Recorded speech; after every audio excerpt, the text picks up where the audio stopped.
புதுவை உலா நேயர்களுக்கு அன்பான வணக்கம். நான் உங்கள் கலாவிசு, புதுச்சேரியிலிருந்து. மாமரத்து ஊஞ்சல் அப்படின்னு சொல்லி ஒரு சிறுகதை. இது ஒரு குட்டி குழந்தை, ஒரு 10 வயசு ஒரு பொண்ணு சொல்ற மாதிரியான ஒரு கதை. அக்காவுக்கும் எனக்கும் 2 பேருக்கும் எப்போதும் சண்டை. அதிலும் எப்ப பார்த்தாலும் அக்காவுக்கும் எனக்குமான ஒரு உறவு அப்படிங்கிறது ஒரு பாச போராட்டத்தை தாண்டி எப்போ பார்த்தாலும் ஒரு பெரிய போராட்டம் எடுத்து கொண்டே இருக்கும். என்ன எனக்கான கோபம் அப்படின்னு சொல்லி கேட்டிங்கன்னா, எனக்கு எப்பயுமே அக்கா கட்டிக்கிட்ட பாவாடை தான் எனக்கு, அக்கா படித்த புக்கு தான் எனக்கு, அக்காவுடைய எல்லா பழசான விஷயங்கள் மட்டும்தான் எனக்கு கிடைச்சிக்கிட்டே இருக்கும். ஏன்னா அக்காவுக்கும் எனக்கும் 1 வயசு தான் வித்தியாசமாக இருக்கும். முதல் வருஷம் அவங்க படிப்பாங்க, அவங்க படித்த புக்கை அடுத்த வருஷம் நான் படிக்கணும். இப்படியே இருக்கிறதுனால எல்லாமே பார்த்தீங்கன்னா அக்காவுக்கு தான் முதல் இடம் கொடுக்குறாங்க அப்படிங்கிற ஒரு எண்ணம். குழந்தை தானே அப்படின்னு எனக்கு தோண்டிகிட்டே இருக்கும். அதனால் என்ன ஆகும் அப்படின்னு சொன்னால், எனக்கும் அக்காவுக்கும் கோவம் வந்துகிட்டே இருக்கும். அவங்களும் என்ன செய்வாங்கன்னா, இப்படியே சொல்லுவாங்க, நான் போன வருஷம் இந்த ட்ரெஸ்ஸு போட்டுட்டு இருந்தேன், நீ இந்த வருஷம் போட்டுட்ருக்க, இது என்னோட ட்ரெஸ் தானே, கேட்டி கொடு அப்படின்னு கேட்கும். இப்படிலாம் சண்டை நடந்துக்கிட்டே இருக்கும். அப்போ எனக்கு ரொம்ப கோபமாக வரும் அவங்க மேலே. அப்போ என்னாச்சுன்னா, ஒரு நாள் எனக்கு எங்கள் தாத்தா ரொம்ப செல்லம். தாத்தாவுக்கும் நான் செல்லம், எனக்கும் தாத்தா செல்லம். நான் என் நேரமும் தாத்தா கூடயே சுற்றி சுற்றி வந்துக்கிட்டு இருப்பேன். அப்போ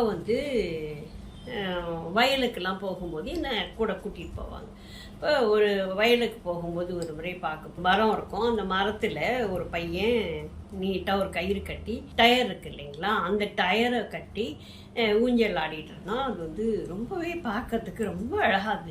எனக்கு அது மாதிரி வேணும். அப்படியோ, நீ டயர்ல எல்லாம் நீ கட்டி ஆடினீன்னா நீ கீழே விழுந்துருவாமா, அதெல்லாம் கிடையாது, எனக்கு ஊஞ்சல் வேணும் அப்படின்னு சொல்லி நான் அடம்பிடிக்க ஆரம்பிச்சிட்டேன். அப்போ தாத்தா என்ன பண்ணாங்கன்னா, ஒரு ஆசாரியை கூட்டிகிட்டு அவர்கிட்ட சொல்லி, இது மாதிரி பேத்தி ரொம்ப ஆசைப்படுதியா, இங்கே ஒரு மாமரம் இருக்குது வீட்டில், அந்த மரத்தில் ஒரு சின்னதாக ஒரு பலகை போட்டு ஒரு ஊஞ்சல் கட்டி கொடுத்துருங்க அப்படின்னு சொல்லி அவர் வீட்லேயே உட்காந்து செதுக்கி இதுக்கி ஒரு பலகையை இது பண்ணி கட்டி விட்டுட்டு, இது என்னோட ராசாத்திக்கு அப்படின்னு, என்னோட இளவரசிக்கு அப்படின்னு அந்த ஆசாரி தாத்தாவோட ரொம்ப நெருக்கமாக இருப்பாங்க.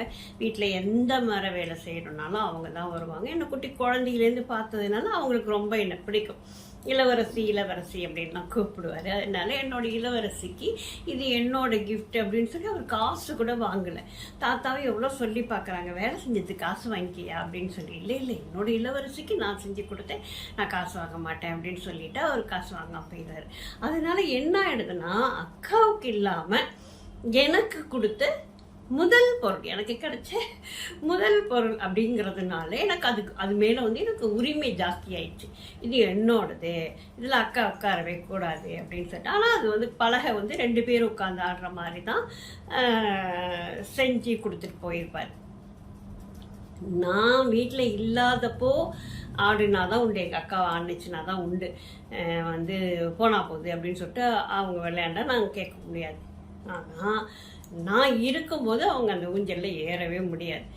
ரொம்ப அழுது, அக்காவுக்கும் அவங்களும் சின்ன பிள்ளை தானே, அவங்களும் ரொம்ப அழுவாங்க நான் ஆடும்போதெல்லாம், நானும் அப்படின்னு சொல்லி. உடனே சரி ஓகே போனா போகுது அப்படின்னு சொல்லிட்டு கொஞ்ச நேரம் 2 பேரும் வந்துட்டு உட்காந்துட்டு அந்த ஊஞ்சல் சரியாகாது. அது ஊஞ்சலுக்கே பிடிக்கல, நீ இறங்கு அப்படின்னு சொல்லிடுவேன். ஊஞ்சல் கோடல் மாறலாம், ஏன்னா நான் ஒரு பக்கம் தள்ளுவேன், அவங்க ஒரு பக்கம் தள்ளுவாங்க. அப்போ ஊஞ்சலுக்கு அது பிடிக்கல, நீ இறங்கு அப்படின்னு சொல்லி இறக்கி தள்ளி விட்டுடும். அது போய் யார்கிட்ட போயிட்டு சொல்லி அழுதாலும், பாடிகிட்ட போய் சொல்லி அழும், அம்மாட்ட போய் சொல்லி அழும், தாத்தாட்ட போய் சொல்லி அழும். அப்போ எல்லாருமே என்ன சொல்லுவாங்க, அதுக்கு சின்ன குழந்தை, அதுக்கிட்ட போய் நீ என்ன இவ்வளோ போட்டுட்டு இருக்கிற, அது இல்லாத நேரம் நீ விளையாடல, விட்டுடு அப்படின்னு சொல்லிடுவாங்க. அதனால அக்காவுக்கு கூடுதல் கொஞ்சம் கோவம் வந்துடும். அதுவும் நான் ரொம்ப நல்லா படிக்கிற ஒரு குழந்தை, அக்கா கொஞ்சம் சுமாராக படிப்பாங்க. அதனாலே எல்லாருக்கும் என்ன ரொம்ப பிடிக்கும். அதனால எனக்கு கூடுதலாக ஒரு சின்ன சின்ன ஐட்டங்கள் அது மாதிரிலாம் கொஞ்சம் கூடுதலாக எனக்கு ஸ்பெஷலாக கவனிப்பு இருக்கும். ஆளுக்கு ஒரு வாய் அப்படின்னு சொல்லி ஊட்டி விடுறது, மாமா மடியில் தூக்கி வச்சுட்டு கொஞ்சிறது, இப்படிலாம் வந்து நிறைய விஷயங்கள் எனக்கு நடக்கும். அவங்க அக்காவும் வந்து எல்லாரோடையும் சராசரி அது மாதிரி போய் பேச மாட்டாங்க. அதனால அவங்க கொஞ்சம் ஒதுங்கியே இருப்பாங்க. அதனால வந்து எனக்கு தான் எல்லாரும் கவனம் கொடுக்குறாங்க அப்படிங்கிறதுல அக்காவுக்கு ரொம்ப பெரிய கோவம். இப்படி அந்த ஊஞ்சல் சண்டை தினம் தினம் தினம் நடந்துக்கிட்டே இருக்கும்.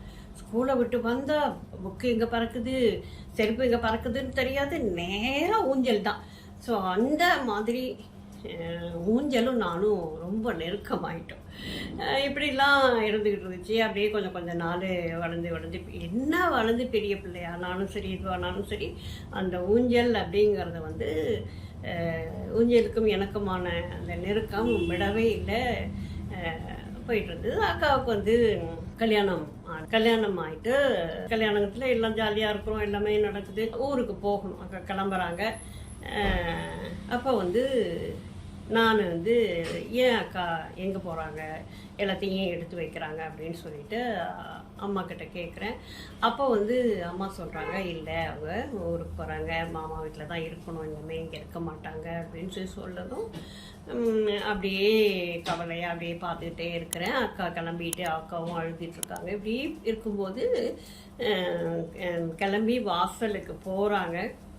போய் கட்டி பிடிச்சிக்கிட்டு அழுகுறேன், என்னை விட்டுட்டு போகாதக்கா, நான் உனக்கு ஊஞ்சல் கொடுக்குறேன், நீ இங்கே இரு, நீயும் நானும் சேர்ந்து விளையாடலாம், இல்லைன்னா உனக்கு மட்டுமே நான் கொடுத்துட்றேன் ஊஞ்சலை, எனக்கு ஊஞ்சலே வேண்டாம், நீ என்னே வச்சுக்கோ, என்னை விட்டு போகாத அப்படின்னு சொல்லிட்டு பயங்கரமாக அழுகுறேன். அக்காவும் அதுக்கு மேலே வேணாண்டி, நீ ஏன் வச்சுக்கோ அப்படின்னு சொல்லி அவங்க அழுகுறாங்க.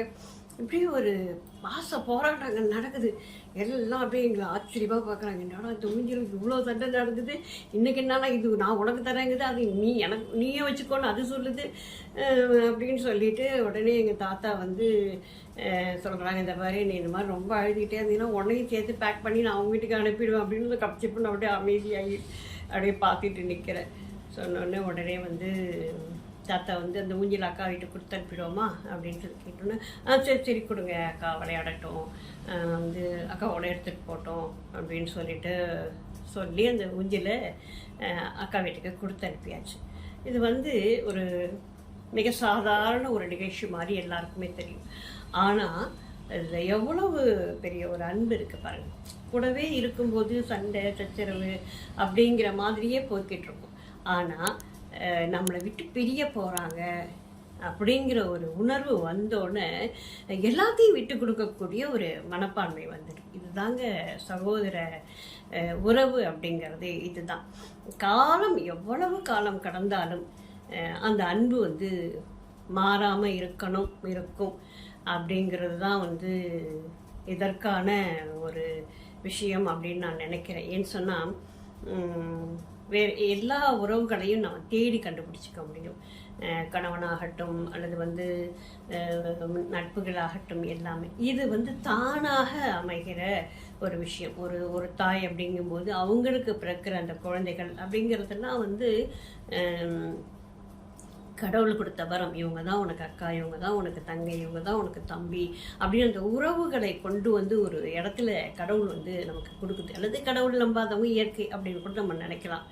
ஆனால் அந்த உறவுகள் அப்படிங்கிறது வந்து ஒரு காலகட்டம் வரைக்கும் ரொம்ப அழகாக இருக்கும். இந்த திருமணத்துக்கு பிறகு, எல்லாருக்கும் திருமணமான பிறகு அந்த வீட்டுக்குள்ளே போகிறது அப்படிங்கிற கொஞ்ச காலம் வரைக்கும் தான் நல்லாயிருக்கும். அதுக்கப்புறம் பார்த்திங்கன்னா அது வந்து ஒரு மிகப்பெரிய போராட்டமாக, அக்காவும் தங்கையுமே எதிரிகளாக, அந்த சொத்துங்கிற விஷயத்தில் வரும்போது அண்ணன்கள் ஏமாற்றப்படுகின்ற தங்கைகளாக, இப்படியெல்லாம் மாறுகின்ற கொடுமைகள் இன்றைக்கும் அரங்கேறி கொண்டு தான் இருக்கின்றன.